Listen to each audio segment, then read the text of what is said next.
Bonjour, je vais me présenter rapidement. Alors, le titre de mon intervention, j'ai qu'une slide, donc c'est pas, pas de problème. Comment penser une déontologie de la data? Très rapidement, pour me présenter, c'est important de toujours se dire d'où on parle, d'où je parle. Moi, je viens plutôt des sciences qu'on appelle molles, de la philo à la base, puis de la communication, et ensuite de l'entrepreneuriat, parce que j'ai monté une structure d'études, un cabinet d'études, donc un cabinet dont le métier est de mesurer l'opinion. Donc ça, c'était en 95. Et puis donc j'ai été à un observatoire où j'ai pu voir arriver les données massives, la big data dans toutes ses facettes.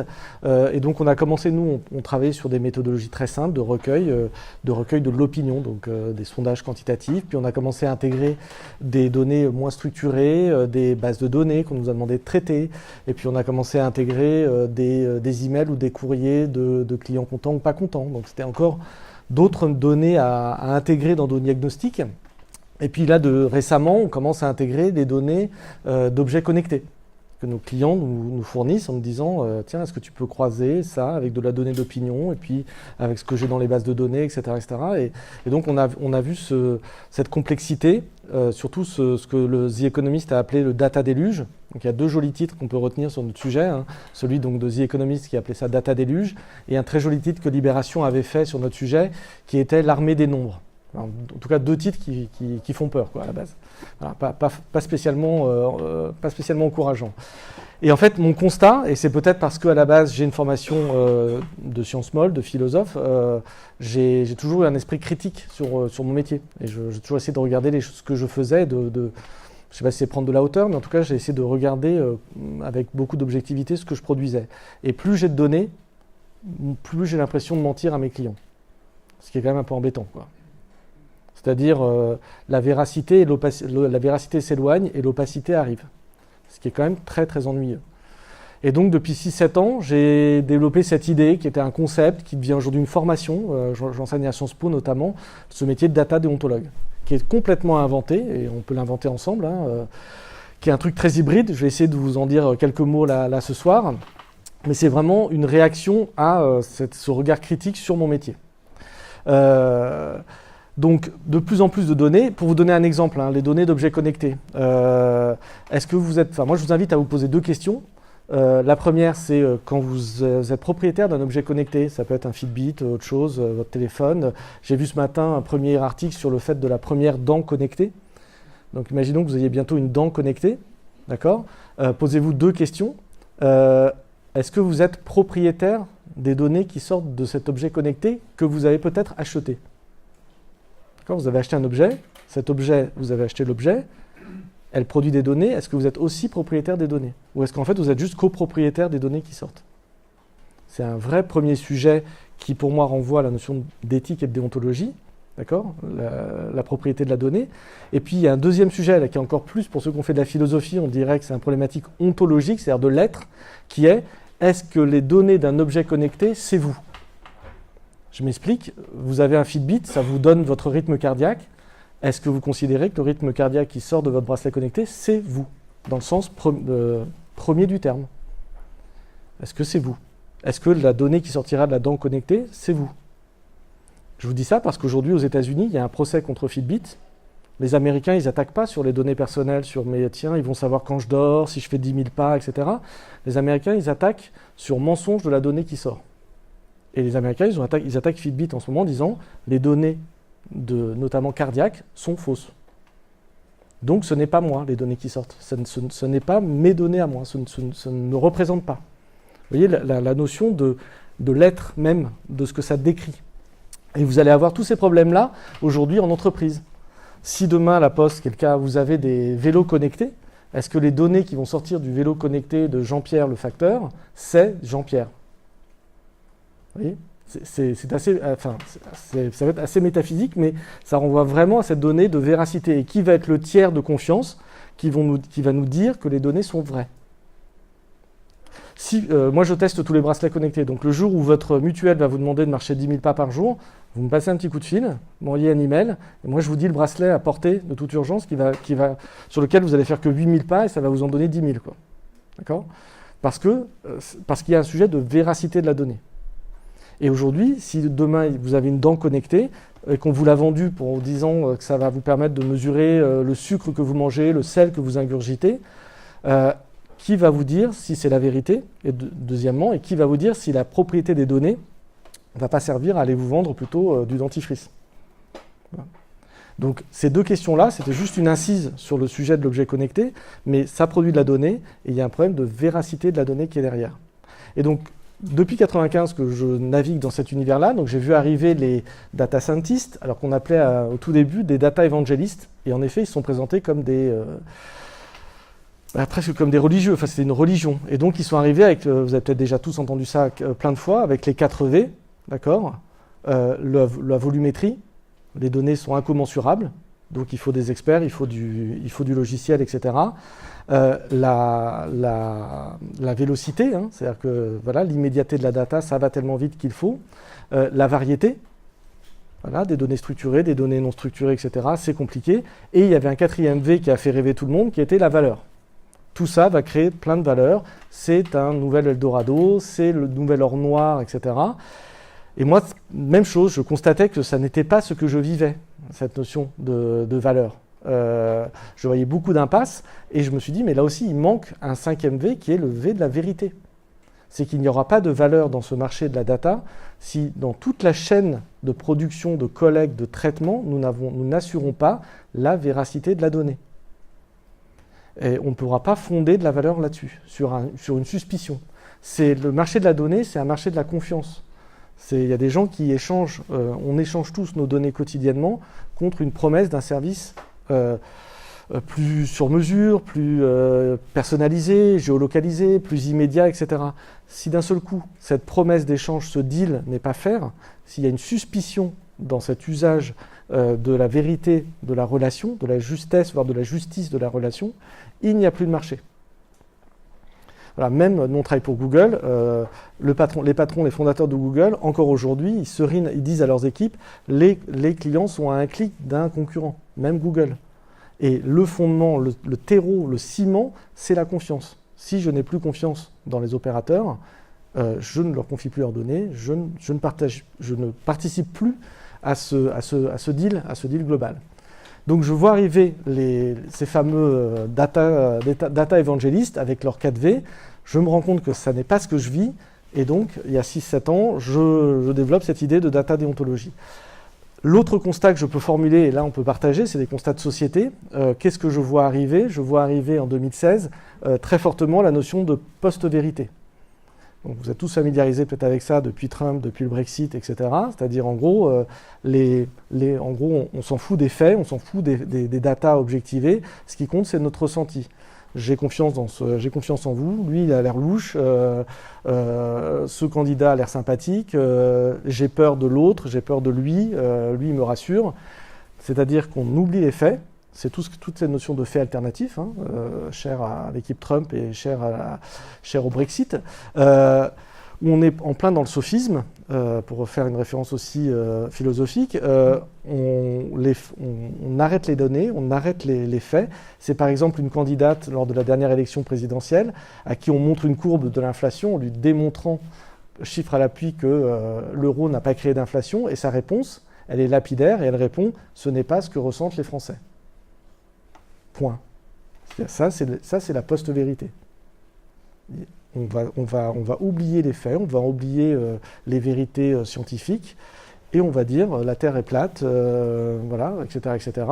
Adam et Ève ont créé le monde. On peut sortir des choses comme ça, et on est dans la post-vérité. Donc ça, c'est un chemin possible pour notre société. Celui-là me fait peur, puisque moi, je suis un homme de data, de chiffres, de faits. Donc je crains cet élément-là, d'où aussi mon sujet de l'éthique. Deuxième chemin qui me fait très peur, où là je suis un acteur impliqué dans ce problème, c'est l'excès de données. Aujourd'hui, d'ailleurs il y a un sociologue que vous pouvez lire qui a écrit un très beau livre qui s'appelle « La démocratie des crédules », qui décrit très bien beaucoup mieux que moi ce que je vais vous dire, c'est que l'excès de faits, l'excès de données crée quelque chose qui est aussi très dangereux pour les démocraties, qui s'appelle le relativisme. C'est-à-dire qu'on peut démontrer, on peut s'appuyer sur des démonstrations pour prouver tout et son contraire. Par exemple, si je vous dis avec un chiffre de société, Si je vous dis, et c'est un vrai chiffre, 24,6% des jeunes de 18 à 25 ans sont sans emploi. Vous vous rendez compte, cette société française qui laisse un quart de sa jeunesse sans emploi, vous allez commencer votre vie professionnelle sans emploi, et si je suis un peu nauséabond, je vais commencer à dire que les femmes devraient rester à la maison, ça permettrait d'employer des jeunes, et puis les migrants, enfin je peux imaginer tous les concepts possibles à partir de ce chiffre de 24,6. Et puis si vous mettez votre casquette de data déontologue, vous dites, ok, aucun chiffre n'est sacré, d'où vient ce chiffre? C'est un chiffre qui vient de l'INSEE, très bien. Comment il a été fabriqué? Quel est le protocole derrière? Il divise quoi par quoi? C'est des choses assez simples, hein, c'est du bon sens. Mais c'est un regard déontologique ou éthique sur un chiffre. Et là, vous dites, mais c'est vrai, en fait, les jeunes de 18 à 25 ans, il y en a plein qui ne cherchent pas d'emploi, en fait. Il y en a qui commencent leurs études ou qui ne les ont pas encore terminées. Et en fait, le vrai chiffre du chômage des jeunes, c'est 8,6. C'est-à-dire 2 points de moins, presque 2 points de moins que la moyenne nationale. Et là, tout de suite, on fait « Ah, c'est bon, voilà une société qui ne laisse pas un quart de sa jeunesse au chômage. » Parce qu'on peut être sans emploi, mais ne pas être au chômage. Parce que tout simplement, on n'en cherche pas de l'emploi. Vous voyez ? Mais c'est deux chiffres qui sont vrais, d'accord ? Et on va créer comme ça un relativisme, et on peut débattre toute une soirée. Simplement, il y a un moment donné où on se réfère à une réalité, c'est-à-dire qu'on décrit la réalité qui est derrière le chiffre. Dans le même esprit, si vous me googlisez aujourd'hui, si vous allez dans Actu, si vous mettez Assel Adari, vous allez tomber sur quelque chose, une vraie pratique de data déontologue qu'on a essayé de mettre en place depuis 10 ans et qui trouve enfin sa finalité depuis jeudi dernier. C'est qu'on était choqués, voire même en colère dans notre entreprise, qu'on puisse encore, au XXIe siècle, dire qu'il pouvait y avoir soit 5 000, soit 40 000 manifestants. Je ne sais pas si ça vous choque, vous, voilà. Moi, ça me choque qu'on puisse dire sur le boulevard Beaumarchais, entre 14h et 17h, on est 5 000 ou on est 40 000. Et ça, c'est le relativisme du chiffre pour moi. Il y a deux chiffres, il y a un excès de chiffres. Il n'y en a que deux, mais c'est déjà trop. On n'a pas le chiffre de la vérité là. Et donc, qu'est-ce que l'on a fait? C'est qu'en fait, avec de la techno, avec un capteur, avec intelligence, avec un algorithme à l'intérieur qui a été fait par... La techno, elle a été produite par Eurecam, qui est une start-up française. Et ben, on a développé une technologie pour mesurer les manifestants. Et donc, jeudi dernier, si vous me googlisez, il y a 20 médias, et plus l'AFP, donc c'est 330 retombées, ont repris le vrai chiffre des manifestants. Ça me vaut quelques inimitiés ou quelques aigreurs sur les réseaux sociaux, c'est pas grave. C'est le prix, pour moi, c'est le travail du data déontologue. Vous voyez, donc c'est un exemple très concret pour sortir de ce dilemme de l'excès de data. Alors vous allez me dire, ok, il me propose deux chemins. La post-vérité, c'est un risque pour la démocratie. L'excès de data, c'est un risque pour la démocratie. Super, bonne soirée. On ressort super optimiste de cette soirée. Mon propos, c'est deux choses. Donc moi, je suis un pro, et on pourra en débattre si vous souhaitez. Je pense qu'il faut de la régulation. Je pense que RGPD, que e-privacy, peut-être qu'e-privacy dans ce format actuel, ça n'est pas souhaitable, qu'il faut encore l'amender, etc. Mais je pense qu'on a besoin de cadres juridiques. On a besoin de tiers de confiance, et notamment sur les données. Encore une fois, qui va venir valider la donnée qui va sortir des objets connectés? Je ne sais pas si vous savez, mais je crois que jusqu'en 1800 quelque chose, en France, il y avait plein de manières de mesurer les mètres, les kilogrammes, etc. Puis à un moment donné, on a unifié. On a dit, non, c'est pas possible, quoi. On ne peut pas avoir 15 000 manières de peser et de compter les distances. Alors on a unifié le système métrique et le kilogramme. Et aujourd'hui, quand vous allez acheter un kilo de pommes de terre, peut-être que vous avez un trouble obsessionnel compulsif, mais vous ne recomptez peut-être pas en rentrant chez vous pour savoir s'il y a bien un kilo dans votre achat. C'est-à-dire que vous avez une confiance dans la métrique, dans la data qui sort. Aujourd'hui, il n'y a pas de tiers de confiance pour mesurer les données qui sortent des objets connectés. Ou qui sortent tout simplement des datas qui sortent de Facebook ou d'autres choses. Je ne reviens pas sur Cambridge Analytica. Ou qui sortent de Twitter. Moi, si je vous dis qu'aujourd'hui, dans la majorité des diagnostics que je fais, il y a 30 à 40% des données dans lesquelles j'estime qu'elles ont été achetées. C'est des fakes. Là, je vous renvoie aussi à l'article qui a été publié dans Science sur la vérité, le mensonge se déploie 6 fois plus vite que la vérité, c'est celui de mars 2018. 3 chercheurs du MIT qui ont analysé 126 000 propagations de contenus, qui ont classé ces contenus en vrai, faux, approximatifs, et qui font des constats chiffrés de propagation du faux. Voilà. Le faux va 6 fois plus vite, 6 fois plus profond, 6 fois plus de volume que le vrai. Donc c'est un vrai sujet. Et moi, je me retrouve en bout de chaîne à devoir traiter cette donnée-là. Donc, pour moi, le premier sujet, c'est régulation. Autorégulation, si on veut, par chaque branche de métier, mais régulation aussi par les organismes publics et par l'État. Mais ça, pour moi, ça ne suffit pas. C'est-à-dire que ça va pas changer le monde si on ne change pas l'intégration de l'éthique dans les pratiques. Et donc, je pense que, alors s'il y a des étudiants dans la salle, je pense que dans les 3 premières années de votre vie professionnelle, vous allez être confrontés tous à des cas d'éthique et vous serez vraiment face à vous-même. Est-ce que je fais ça ou est-ce que je fais autre chose? Moi, j'y suis presque quotidiennement confronté à des vrais sujets d'éthique sur les datas que je traite. D'accord? Et ça commence déjà presque dès les hypothèses de traitement, dès l'amont, d'accord? Sur mes choix d'hypothèses. Donc, ce sujet de la data déontologie, il est bien au cœur de ça, c'est-à-dire de vous dire, vous allez devoir faire face dans votre pratique de la donnée, si vous êtes dans ce secteur-là, à des choix éthiques, déontologiques, que la régulation, que le juridique ne traitera qu'en petite partie, en fait. Parce qu'on peut avoir dans notre univers, et c'est le cas du RGPD, je vois déjà des avocats qui se frottent les mains en disant « Ok, je vais te rendre compatible RGPD », mais c'est en étant pas dans l'esprit de la loi, en étant dans le texte, dans la lettre de la loi. Et on va se retrouver, je pense, avec des crises du type, comme on a sur des sujets autour de la défiscalisation, de l'optimisation fiscale, c'est légal, mais c'est pas moral. Voilà. Et donc ça, moi, mon souhait, c'est plutôt qu'on soit dans l'esprit de la loi, qu'on soit dans l'esprit du sujet, et qu'on puisse avoir des choses aussi qui sont de l'ordre moral ou éthique, en tout cas. Donc voilà, c'est un sujet, j'anime un blog, j'essaie de former. Et le sujet, pour conclure, moi on me demande souvent alors donc les big data, c'est pour ça que le titre de mon livre c'est Big ou Bug Data, parce qu'en fait j'ai un vrai doute. C'est un doute fertile, hein, c'est pas un doute qui m'arrête, c'est un doute qui me pousse à chercher en fait. C'est un doute fertile. D'accord ? Je ne suis pas tétanisé par le sujet, j'essaye de l'instruire, ce sujet. Et donc, quand on me dit alors les datas, ça va être le nouvel or noir, c'est l'Eldorado. En fait, à chaque fois, j'ai à peu près la même réponse, c'est de dire, en fait, en fonction de l'éthique que l'on va mettre dès la formation de ceux qui auront des data scientists, des data evangelistes, de ce qu'on veut, des data analystes, en fonction du niveau d'éthique qu'on va réussir à mettre dans cette intelligence, on aura affaire soit à une mine d'or, soit à une mine antipersonnelle. Voilà. Et aujourd'hui, je ne sais pas. Je ne sais pas si on est en train de fabriquer des mines ou si on est en train vraiment de fabriquer de l'or. Et bon, j'œuvre pour avoir une mine d'or et je serais très content d'avoir mon filon aussi. Hein, voilà. Mais si tant qu'on n'a pas viscéralement ce choix-là, parce qu'aujourd'hui, je constate encore une fois que c'est plutôt du côté des méchants qu'il y a de l'intelligence, qu'il y a de la production, qu'il y a l'usage des données. Ah. Est-ce que vous avez des questions? Parce que voilà, je voulais terminer sur ce sujet-là, sur le fait de vous dire mine d'or ou mine antipersonnelle. Les méchants. Ah, les méchants, merci.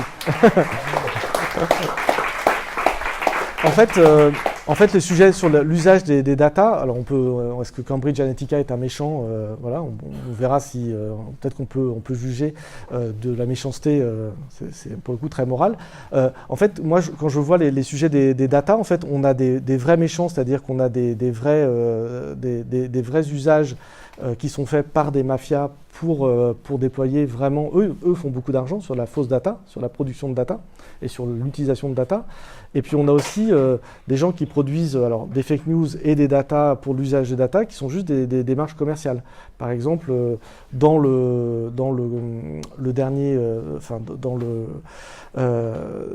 l'élection Trump-Hillary, par exemple, vous trouverez facilement des articles qui parlent d'une petite ville de Macédoine. Peut-être que certains ont vu ces articles dont je parle. Une toute petite ville de Macédoine perdue au fond de rien, qui a été une des plus grosses producteurs de fake news et qui servait des données, et c'était vraiment une démarche économique.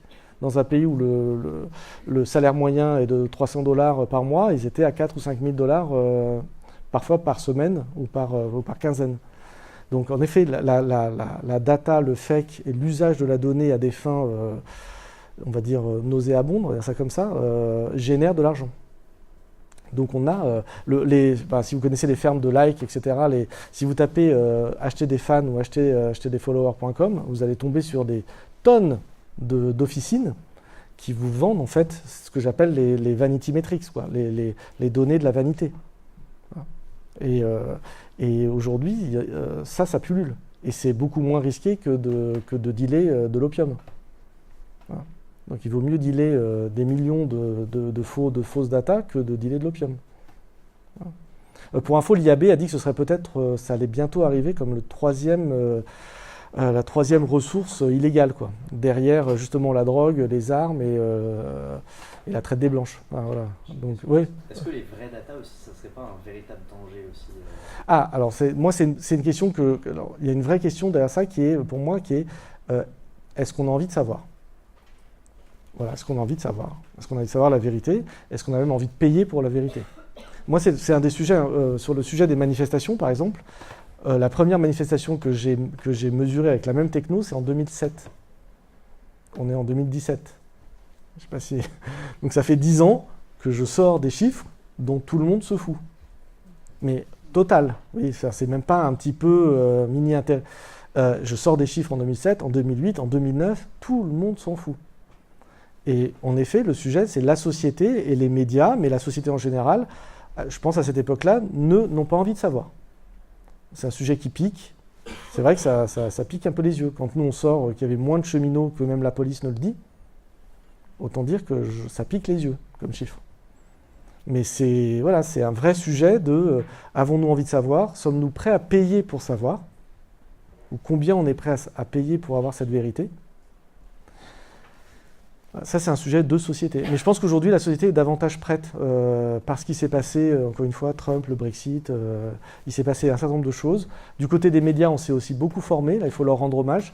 Aujourd'hui, il y a énormément de fact-checkers, il y a énormément de data journalistes. Allez voir l'IB qui fait son check news, allez voir les décodeurs du monde. Voilà, il y a vraiment aujourd'hui une formation plus pointue de la part des médias sur le sujet. Oui. Vous avez dit du coup que vous avez mesuré le nombre de manifestants et que tout le monde s'en foutait. Ouais.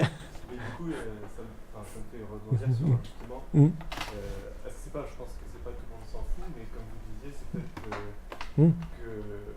la confiance n'est pas encore là. Ouais. C'est-à-dire qu'en fait, entre le chiffre de la police et le chiffre d'un cabinet, dans la tête des gens, le tiers de confiance, c'est quand même la police parce que. Ça dépend où vous êtes. Si vous êtes du côté, le média TV par exemple n'a publié que le chiffre des syndicats. Donc voilà, ils ont choisi. Voilà, donc ils ont. Ouais. Oui, le mien, non, bien sûr, n'était peut-être pas. Je suis d'accord qu'il y a un sujet de l'autorité. Est-ce qu'on fait autorité?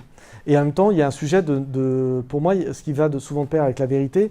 C'est, vous savez, c'est la transparence de la méthode. C'est-à-dire que nous, c'est totalement open data. C'est-à-dire qu'on donne tout. En fait, on donne les chiffres 10 secondes par 10 secondes. Sur la manifestation du 16 novembre, on a une bande qui a été filmée par BFM et on a envoyé à tout le monde, tous les gens qui voulaient recompter à la mano. Alors, compter une manif de 4 heures, c'est à peu près 12 heures avec 3 crises d'épilepsie possibles parce que vous mettez au ralenti. Voilà. Mais on a dit, qui veut compter? Qui veut valider notre chiffre? Prenez la bande, mettez-vous en arrêt sur image, une image par image et comptez à la main. Il y a 3 médias qui l'ont fait, TF1, Europe 1 et Le Monde. Et on arrive dans une marge d'erreur de 5 points. Plus 5 points. Voilà. Pour info, dans cette manif du 16 novembre, on était à 350% de différence entre la police et les syndicats. Donc arriver à un chiffre valable à 5%, c'est pas la vérité révélée, c'est sûr. Mais voilà. Mais je suis d'accord avec vous qu'il y a un sujet qui est l'émetteur du chiffre, qui est l'émetteur de la proposition scientifique. Et ceci dit, quand on est police ou quand on est syndicat, on est aussi jugé parti. Donc en fait, le chiffre, il est aussi... D'ailleurs, moi j'ai eu des échanges en 2007 et en 2008 avec Avant, il y avait en 2008, ce qu'on appelle les RG, les renseignements généraux, ont été supprimés. Mais en 2007, j'ai eu le plaisir d'être convoqué par les RG. Un petit moment pas très très agréable, en me demandant de quel droit je comptais les choses comme ça, etc. Et donc à la fin, on a fini par... la réunion avait mal commencé, elle s'est mieux finie à la fin. Et en fait, je leur disais, mais pourquoi vous ne prenez pas? Moi, je vous l'offre, ma techno, prenez-la, la techno. Et en fait, leur remarque, c'est de dire, mais même si on a le vrai chiffre, on est les RG. Donc notre chiffre, il sera jugé faux. on a besoin d'un tiers de confiance, ce qui se passe un peu aujourd'hui. Hein, c'est-à-dire qu'on ne donne pas le chiffre de la police, nous. Hein, on donne souvent un chiffre qui est plus près de la police, mais parfois, plus près, ça peut vouloir dire 15 000 manifestants de plus. Hein. Donc plus près, c'est très relatif, quoi.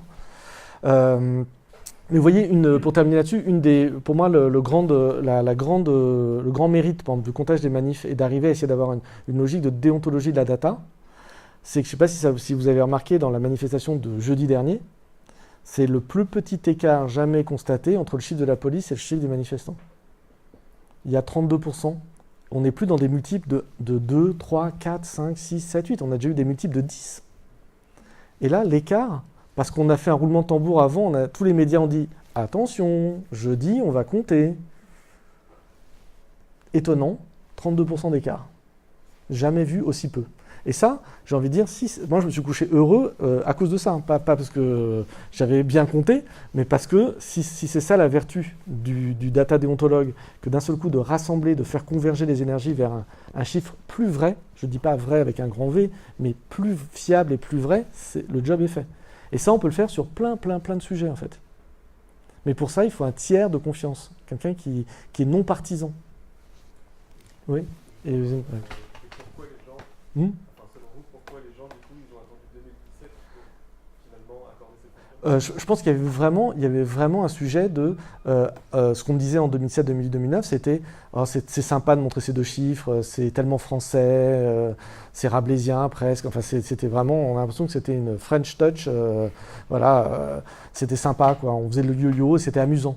Et en fait, au bout d'un moment, la société a dit, mais non, c'est plus du tout amusant, quoi. En fait, c'est même une colère, c'est une hérésie intellectuelle. Au XXIe siècle, on mesure l'infini petit, l'infini grand. Là, je viens d'apprendre l'étoile la plus lointaine, on sait dire, et on ne sait pas mesurer des gens qui passent dans un boulevard. Non mais, au secours, quoi, c'est pas possible.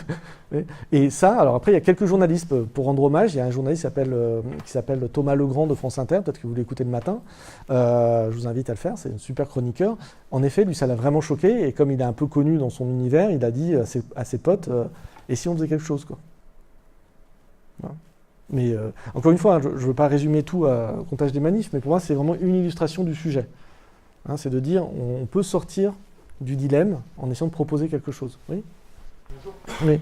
Je vous écoute là sur le comptage des manifs, c'est un super bon exemple. Je suis en train de me demander en fait si c'est légal de la part des syndicats ou même des flics de balancer un chiffre comme ça. Parce qu'on n'a pas le droit de dire n'importe quoi. Bien sûr. Bien sûr, bien sûr. Bien sûr, bien sûr, bien sûr, bien sûr. Bien sûr, bien sûr. Il y a une loi qui encadre ce qu'on va raconter bien sûr. de manière publique. Oui, en fait, c'est que ce chiffre en fait, qui a été publié, c'est la manif du 12 septembre, du 20 octobre, du 16 novembre. On a ouvert l'ensemble de la méthodologie et les médias sont venus compter avec nous. Et donc, ils ont vu que c'était fiable. Donc, en fait, ils valident un chiffre qui est fiable. Et ensuite, ça s'appelle une information. C'est-à-dire qu'il y a des médias qui peuvent ne pas reprendre cette information. C'est-à-dire qu'il y a des médias qui ont dit je ne reprends pas cette info. Il y a des médias qui ont dit je ne donne que cette info. Et il y a des médias qui ont dit je donne les 3 chiffres. Voilà. Mais c'est légal de. Ouais. Pourquoi en face ils peuvent balancer un chiffre sans le justifier ? Comment ça sans le justifier les policiers et les syndicats ils vont considérer que c'est une info aussi en fait. En fait, je suis d'accord. Enfin, aujourd'hui, je suis d'accord avec vous, ça n'est pas pénalement. C'est pas illégal. Alors qu'il y a d'autres sujets, si vous dites par exemple qu'un yaourt, moi je travaille dans cet univers-là de la communication, si vous dites qu'un yaourt fait maigrir, là, et que ce n'est pas le cas, vous vous retrouvez en procès. Donc ça, vous savez, les fameux chiffres, 92% de rides en moins, etc., si vous n'avez pas un tout petit peu de démonstration, en fait, ça c'est illégal. Mais en effet, le chiffre dans la rue, aujourd'hui, ce n'est pas considéré comme illégal. Ou si demain, vous me dites que vous avez 12 000 followers, en fait, il y en a plein qui ont été achetés, et peut-être à des mafias en Birmanie ou au Bangladesh, puisque c'est la plaque tournante du faux, vous n'irez pas en tôle. Vous serez, c'est un faux. Enfin, vous avez quand même fait un acte frauduleux, quoi. Sauf que vous vous en rendez même pas compte, mais vous avez acheté quelque chose qui est pas totalement légal.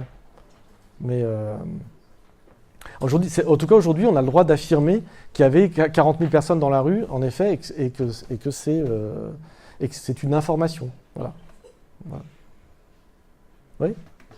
Merci de votre présentation. Petite question, vous avez parlé à un moment du problème de véracité. Ouais. Vous avez souhaité notamment une régulation Ouais. étatique ou juridique. Ouais. Est-ce que vous avez des exemples de mesures Ouais. que vous souhaiteriez voir? Bah là, par exemple, moi je suis assez enfin, peut-être que je vais me faire des ennemis dans la salle, mais je suis assez fan du RGPD. Voilà, en tout cas, le RGPD, donc une fois je vous ai dit, je travaille un peu pour Google. Google, il y a 300 ingénieurs qui depuis 2 ans travaillent juste sur le sujet RGPD. Donc ils prennent ça très très très au sérieux. Et si vous voulez gérer aujourd'hui votre privacy sur Google, vous pouvez aller sur privacy.google, etc. Et vous aurez un dashboard où vous pourrez gérer les choses. Ça, c'est un acte très très concret. Et alors après, on verra si ça devient très juridique, si on a des procès tous les matins, etc., et que ça devient invivable pour certaines entreprises, et est-ce que ça va castrer, comme on dit, des entreprises européennes par rapport à des entreprises américaines ou chinoises sur le sujet de la data, on verra, on va voir, mais par rapport à ce que ça peut apporter en termes de véracité de la donnée, d'usage des données personnelles, etc., je pense que c'est plutôt mieux. Et encore une fois, parfois je commence ce genre de conférence en disant que, en tout cas quand je parle de big data, je suis à la fois croyant et pratiquant. C'est-à-dire que je suis du côté des... Enfin, il y a des sujets comme ça où parfois il faut dire si on est pour ou contre très vite. Il y a eu ça sur un tout autre sujet, sur l'écriture inclusive. Quand vous alliez dans les soirées, il fallait dire vite si on était pour ou contre l'écriture inclusive. Mon sujet de la data, c'est pareil. Il faut dire si on est pour ou contre. Je suis pour être bien clair. Hein. Simplement, c'est pas parce qu'on est pour quelque chose qu'on veut sa version la plus non régulée possible, quoi. Ma crainte étant que, c'est ce que j'ai mis j'ai une phrase dans mon livre, je dis il faut même sauver la big data d'elle-même, en fait. C'est ça le sujet, c'est-à-dire que l'excès de données totalement dérégulées, sans protection, va tuer notre sujet, en fait. Voilà, c'est ça ma crainte, en fait. Oui. Okay. So you talk about accuracy of the data. Yeah. And also the input of the data. Yeah. And the regulation aspect of it. That would suggest somehow that you will also regulate the internet, which is pretty ideal. Ok. On a 5 heures. Ok. En tout cas, le point positif je suis d'accord que, réguler Internet ou réguler l'ensemble du sujet. D'ailleurs, les mafias vont plutôt dans des pays. Même on a des très grands acteurs français, par exemple sur la e-santé, qui vont faire leurs tests au Kenya, par exemple. Et quand je leur dis c'est marrant, pourquoi vous tentez pas le truc ailleurs? Ils me disent oui, c'est parce qu'au Kenya, tout le monde a déjà des mobiles, etc., etc. Ouais, c'est peut-être aussi parce que le règlement sur les données en matière de santé est un peu plus léger qu'en France.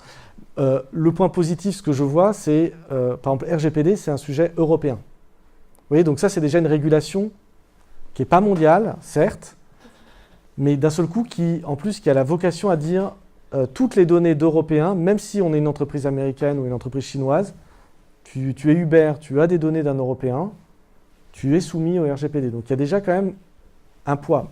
Et je suis d'accord avec vous qu'il y aura toujours des zones grises, sur la régulation d'Internet. Yeah. Most of the time you have the data source. So if the quality of the source is way for input, therefore you can anticipate the output equally whatever you wanted to achieve. Between that you have the process, the data process. Now the data scientist, I don't believe he has the capacity to establish the quality of the source input. Yeah. So therefore, whatever you may try as a framework to try to regulate that, it will put a burden on the data scientist's work because that's not the primary job. And also you're talking about the free market. So it is kind of Moi, quand je discute souvent avec des data scientists purs et durs. Le sujet, il y a souvent un sujet même d'hypothèse de travail, de démarrage. Il y a souvent des sujets où ils sont moi, mes hypothèses, mes datas, mes traitements et moi-même. Un peu comme des hamsters. Encore une fois, je critique pas. C'est un vrai. Et c'est à ce moment-là s'il y a de l'éthique à introduire, en effet, sur d'où viennent les données, est-ce que j'en suis propriétaire, est-ce que j'ai le droit de faire ces traitements, etc., etc. Est-ce que ces traitements vont me conduire à avoir une finalité, comme dit RGPD, qui n'est pas éthique. Ça, c'est des questions, en effet, qu'on se pose normalement en amont des choses. Je suis complètement d'accord. C'est pas à la fin, c'est pas l'output, c'est vraiment le début. C'est le début du raisonnement. C'est pour ça que RGPD vous dit, je ne vais pas faire un cours sur RGPD, mais vous dit le sujet de l'éthique, c'est by design, c'est l'amont. C'est ça le sujet. Hein. Et c'est-à-dire que la fin, comme on dit en français, la fin ne justifie pas les moyens. C'est pas parce qu'on a un truc à la fin, dire waouh, que ça justifie. Alors je veux pas colporter de fake news. Je ne sais pas s'il y a des gens de Uber qui sont dans cette salle. Hein. Par 2 sources différentes, on m'a rapporté ce fait-là. Et donc, si vous avez une info, dites-moi, ou si vous pouvez m'affirmer et me confirmer. Il semblerait, par exemple, qu'Uber, dans son algorithme d'élaboration du prix que vous avez, intègre une donnée qui serait la jauge, le niveau de jauge de l'énergie dans votre téléphone. Et donc, moins vous auriez de batterie, plus ça pourrait influer à la hausse votre prix. Vous voyez ? C'est-à-dire qu'on sait que vous allez être en rade, vous n'allez pas pouvoir faire grand-chose d'autre, donc hop, on vous maximise un tout petit peu le prix. Par exemple, vous voyez cette donnée-là. Si je suis le patron d'Uber, je donne une prime à celui qui a inventé ça. J'ai dit, mon gars, mais bravo quoi. Bravo, c'est super, c'est légal, je pense qu'il n'y a aucune loi qui interdit de faire ça. Donc c'est totalement légal à mon avis, d'intégrer ce niveau-là. Si je prends ma casquette data déontologue et sur le sujet de la finalité, à quoi ça sert ? Là, je me dis, oh là, est-ce que ça, c'est une finalité éthique, quoi. Donc, si vous avez la vérité sur ça, je suis preneur. C'est pas légal ? C'est comme les compagnies aériennes qui changent le prix des billets en fonction du nombre de fois que vous passez sur le site. Ouais. C'est absolument illégal. C'est absolument légal ? Ok, ah, d'accord, bah, c'est bon de... Ouais. Je suis pas juriste, mais d'accord, c'est bon de le savoir. Mais comment on peut contrôler justement ça ? Bah oui, mais ça, voilà, mais ça, vous voyez, ça, comment on contrôle ? Bah, c'est un vrai sujet de se dire, est-ce qu'il faut un tiers de confiance ? Est-ce qu'il y a qui va venir scruter l'algorithme et dire là, dans ton algorithme, il y a des sujets de légalité, pas d'égalité, voire même il y a des sujets d'éthique ou de pas éthique. Parce que par exemple, c'est hyper simple à prouver le fait que quand on va sur un site et qu'on revient 2 fois avec les prix, les prix sont plus chers. C'est hyper simple à prouver. On peut le faire sur quasiment tous les comparateurs. C'est très simple à prouver. Ouais. Alors je pense qu'il y a peut-être des choses simples à prouver, d'autres choses, par exemple moi... mais pourtant, si c'est légal, pourquoi ils continueraient à le faire justement ? Bah ouais, parce que pour l'instant, je pense que ça ne va pas jusqu'à l'illégalité d'un procès. Donc c'est pour ça que si RGPD vous permet de dire je vais me saisir du RGPD pour attaquer, ils ont très peur. Hein. Enfin, sincèrement, les grandes entreprises, pas que les GAFA d'ailleurs, mais ils ont très peur de cette attaque de consommateurs ou d'associations. Ouais, pardon. Vous avez une dernière question, on peut prendre ? Ouais. Allez. Parce que, par exemple, il y a des datas, par exemple, chez les banques, la détection de fraude, mais qui, elles, ont une arborescence. Oui. Donc, ça existe déjà, ce genre de choses. C'est des datas sur des plateformes particulières qui ont une valeur juridique et qu'on peut soumettre à un tribunal. Oui, complètement. Mais en fait, vous voyez... Enfin, c'est que si, pas pour tous les sujets, bien sûr, mais si pour certains sujets, il n'y a pas justement de déontologie impliquée, c'est parce que d'un point de vue délit, crime et tout ça, c'est pas forcément reconnu comme un vrai comme un vrai délit. Mais c'est ça le sujet, c'est que aujourd'hui, pour ça que je vous dis qu'il y a le légal et il y a le moral. Et c'est que le sujet, le combat, il est aussi apporté sur l'éthique. C'est-à-dire qu'on peut dire, ok, j'ai le droit de faire ça, j'ai le droit légalement. Enfin, voilà, je vais pas, je ne risque rien. Mais c'est justement là où c'est à ce moment-là où l'éthique rentre en ligne de compte. C'est justement quand vous risquez rien. C'est quand vous trouvez un portefeuille avec 500 € dedans et une adresse, il n'y a pas de caméra, et c'est là où le sujet de l'éthique, est-ce que vous le prenez ou est-ce que vous le ramenez, quoi ? C'est justement quand on ne risque rien, en fait, que l'éthique arrive. C'est là où il y a un ressort ou pas qui se fait, et vous le faites ou vous le faites pas, quoi. Vous voyez, c'est quand il y a le légal, ok, c'est... et par rapport à ça, sur les objets connectés, parce que j'ai commencé par ça, ayez en tête qu'aujourd'hui aux États-Unis, il y a un truc très schizophrénique, c'est que les objets connectés sont présents dans les tribunaux pour aider à la résolution de crimes. C'est-à-dire le même Fitbit, on va lui dire, tiens, ou le Google Home, un mari qui n'était pas censé être là chez lui, en fait, a déclenché le Google Home pour mettre de la musique et il en a profité pour tuer sa femme.